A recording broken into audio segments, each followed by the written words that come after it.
It seems as if the masses have finally accepted what been saying about Super Mario Wonder since it got announced, is that this game is going to be highly successful. I'm seeing people acknowledge that it is outselling Spider-Man 2.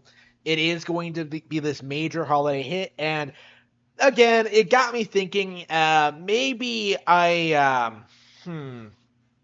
wasn't wrong, right? I wasn't wrong about Super Mario Bros. Wonder at all, but looking at the what's happening now with like the release schedule of Switch, I had to wonder if I kind of focused a little bit too much on Super Mario Bros. Wonder and not enough on other games that are coming out, right? Specifically, Detective Pikachu Returns, WarioWare, Move It, and Super Mario RPG coming out in November. And of course, like the month after that, like games like Dragon Quest, Monsters 3, another Code R in January, Mario vs. Donkey Kong in February, and then of course Princess Peach Showtime and Unicorn Overlord in March, right?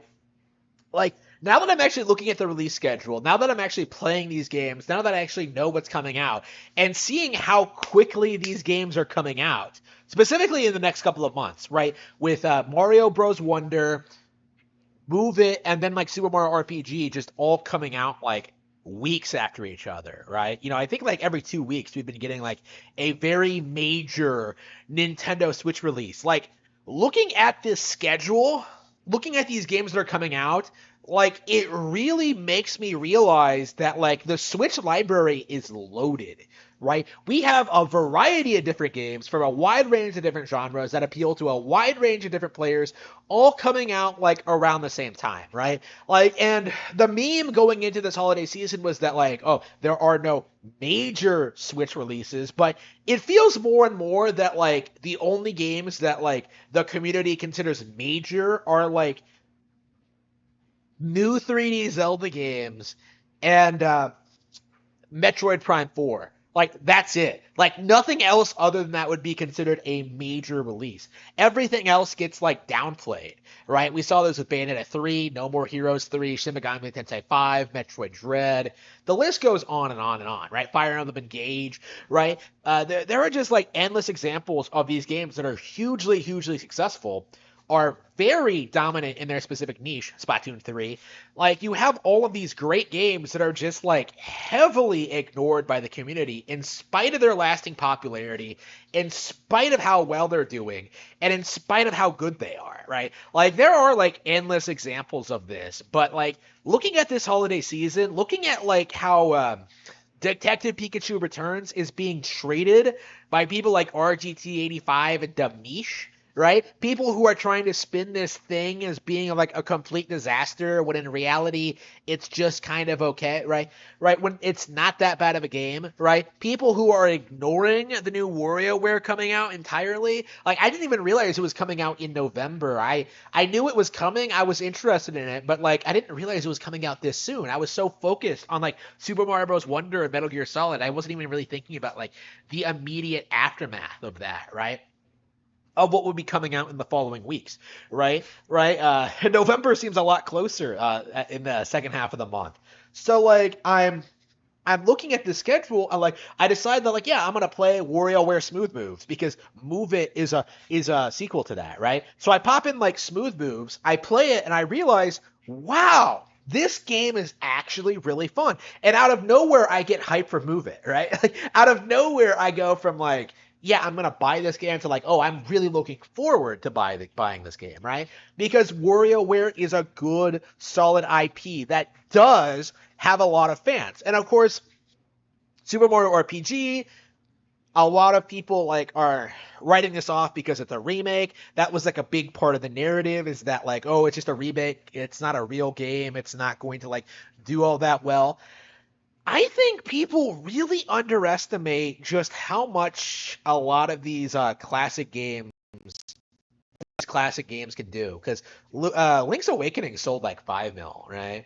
And that was a game that eventually got re-released on Nintendo Switch Online, right? Link's Awakening is not a game that people like casual Zelda fans typically talk about, right? But it still like did really really well as a re-release on Switch, right? To the point where I'm sure it has a new generation of fans just devoted to it, right? Like that game is like phenomenal, right? Link's Awakening is a masterpiece in a lot of ways, and I have to wonder if like the same is going to be true for Super Mario RPG, right? If this classic Super Nintendo game, given a fresh coat of paint, is going to find a new audience, right? Like, I find it so strange how like the same people who will like hype up junk like Resident Evil 2 remake, Resident Evil 4 remake, Final Fantasy 7 R, the people who like, aggressively hype those up as like the greatest games of those years, right? They just completely ignore this game, right?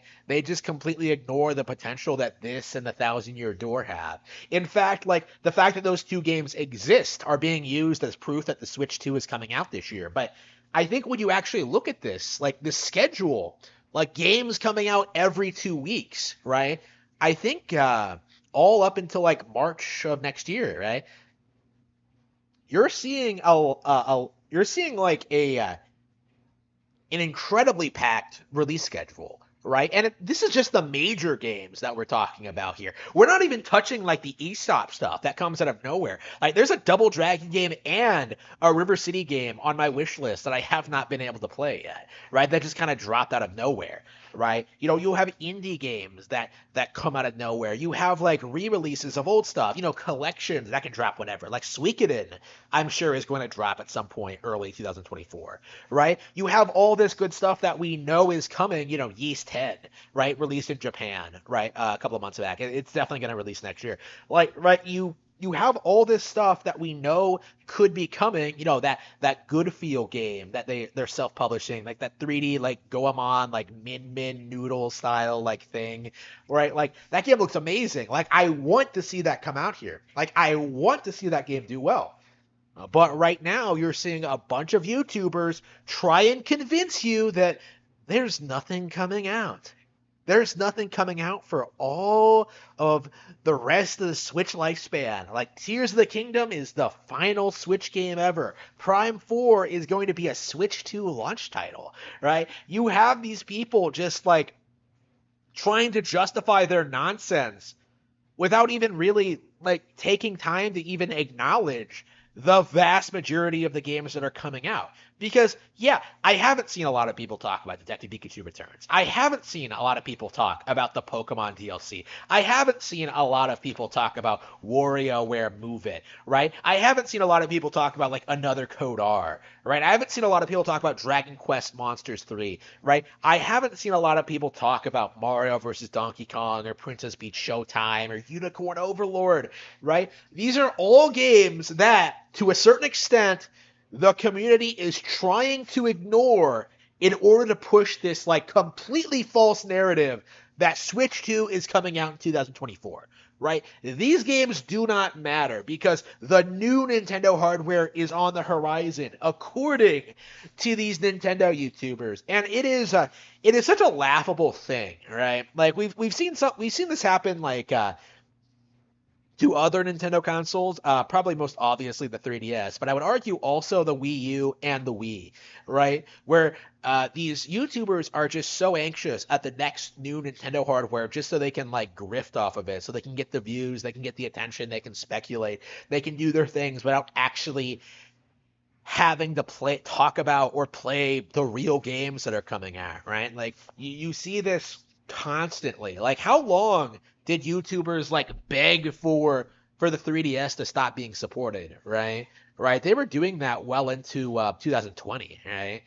Right? Like it was embarrassing seeing them complain about games like Ever Oasis or Samus Returns or like WarioWare Gold, the Luigi's Mansion port, right? It was like who cares really? Like why do you have such a vendetta against like the 3DS? Like just because it's older hardware, right? Like I still play my 3DS, right? Like I love my 3DS, right? Like it's such a weird thing. It's such a weird mindset, and I hope that more people start like acknowledging this and like pointing it out because By no stretch of the imagination is the Switch running out of games. Like, it is not running out of steam. That is clearly observable by looking at the metrics, looking at the games that are coming out, and looking at the sales of the games that are coming out. Because Switch sales, despite what people may want you to believe, are not slowing down. Switch is well on its way to stomping the PS5 and Xbox Series X, just like it stomped the PS4 and the Xbox One. Nintendo will not lose this console war.